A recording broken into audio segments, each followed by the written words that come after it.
Hi നമസ്കാരം. എല്ലാവർക്കും എൻ്റെ യൂട്യൂബ് ചാനലിലേക്ക് സ്വാഗതം.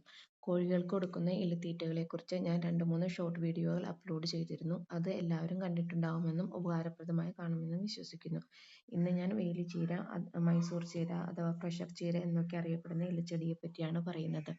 ഞാനിത് സ്ഥിരമായി കോഴികൾക്ക് കൊടുക്കുന്നതാണ്. എൻ്റെ കോഴികൾക്ക് ഇല വളരെ ഇഷ്ടമാണ്. അവരത് നന്നായി കഴിക്കുകയും ചെയ്യും. ധാരാളം വിറ്റാമിനുകൾ അടങ്ങിയിട്ടുള്ള ഒരു ഇലയാണിത്. ഇത് കോഴികളുടെ മുട്ടയുൽപാദനത്തിന് വളരെയധികം സഹായിക്കും. ചേമ്പില, വാഴയില, മുരിങ്ങയില, പാഷൻ ഫ്രൂട്ടിൻ്റെ ഇല, കോവലിൻ്റെ ഇല ഇതൊക്കെയാണ് ഞാൻ കോഴികൾക്ക് സ്ഥിരമായി കൊടുക്കുന്നത്. അവർ അതൊക്കെ നന്നായി കഴിക്കുകയും ചെയ്യും. തീറ്റച്ചിലവ് കുറയ്ക്കാൻ ഇത് നന്നായി സഹായിക്കുകയും ചെയ്യും. മാത്രമല്ല അവർക്ക് ആവശ്യമായ പോഷകങ്ങളും ലഭിക്കും. ഞാനിതൊക്കെ സ്ഥിരമായി കോഴികൾക്ക് കൊടുക്കുന്നതാണ്. എനിക്ക് മോശമല്ലാത്ത രീതിയിൽ മുട്ട ലഭിക്കാറുണ്ട്. ഇതുവരെ നഷ്ടമായി തോന്നിയിട്ടില്ല. എൻ്റെ കോഴികൾക്ക് പപ്പായ ഇല കഴിക്കാൻ മടിയാണ്. അതുകൊണ്ട് അത് മാത്രം ഞാൻ അരിഞ്ഞ് തീറ്റയിൽ ചേർത്താണ് കൊടുക്കാറ്. എൻ്റെ കോഴികൾക്ക് അസുഖങ്ങൾ വരുന്നത് വളരെ കുറവാണ്.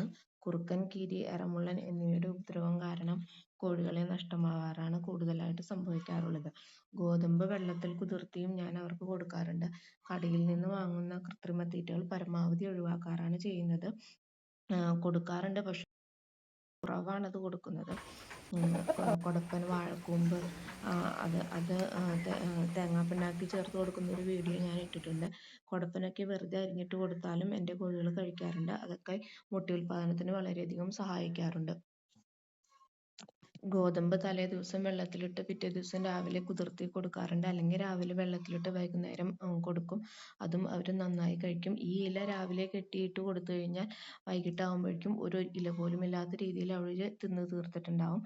കൊടപ്പൻ വെറുതെ അരിഞ്ഞു കൊടുത്താലും അവർ അത് നന്നായി കഴിക്കും. അത് നിങ്ങൾക്ക് ഈ വീഡിയോയുടെ ലാസ്റ്റ് കാണാൻ സാധിക്കും. പിന്നെ പിണ്ടിയൊക്കെ ഞാൻ കൊടുക്കാറുണ്ട്. പിണ്ടി അരിഞ്ഞൊന്നും കൊടുക്കാറില്ല. വെറുതെ കൂട്ടിൽ വെച്ച് കൊടുക്കാറേ ഉള്ളൂ. അവരത് നന്നായി കൊത്തി കഴിച്ചോളും. ഈ വീഡിയോയിൽ നിങ്ങൾക്ക് അവർ ഗോതമ്പ് കുതിർത്തത് കഴിക്കുന്നതും കൊടപ്പൻ അരിഞ്ഞിട്ട് കൊടുക്കുന്നതൊക്കെ കാണാൻ സാധിക്കും. പിന്നെ നിങ്ങൾ ഈ വീഡിയോയിൽ പുറത്തഴിഞ്ഞ് നടക്കുന്നൊരു പൂവൻ കോഴിയെ കണ്ടാൽ, എനിക്ക് 2 പൂവൻ കോഴികളാണുള്ളത്. രണ്ടുപേരെയും കൂടെ ഒരുമിച്ച് കൂട്ടിലിട്ടാൽ കൊത്തുകൂടൽ കൂടുതലാണ്. അതുകൊണ്ട് ഞാൻ ദിവസവും ഓരോരുത്തരെ പുറത്തു വിടും. ഒരാളെ പുറത്തു വിട്ടാൽ അടുത്ത ദിവസം മറ്റേ ആളെയാണ് പുറത്തു വിടുക. അപ്പോൾ അതുകൊണ്ട് എനിക്ക് ഇങ്ങനെയൊക്കെ ഫുഡ് കൊടുക്കുന്നതുകൊണ്ട് തീറ്റച്ചെലവ് കുറവാണ് വരാറ്. അപ്പോൾ അവരതൊക്കെ നന്നായി കഴിക്കുകയും എനിക്ക് നന്നായി മുട്ട ലഭിക്കുകയും ചെയ്യാറുണ്ട്. ഇതുവരെ നഷ്ടമായിട്ടൊന്നും തോന്നിയിട്ടില്ല. ആവശ്യത്തിനുള്ള മുട്ട ലഭിക്കാറുണ്ട്.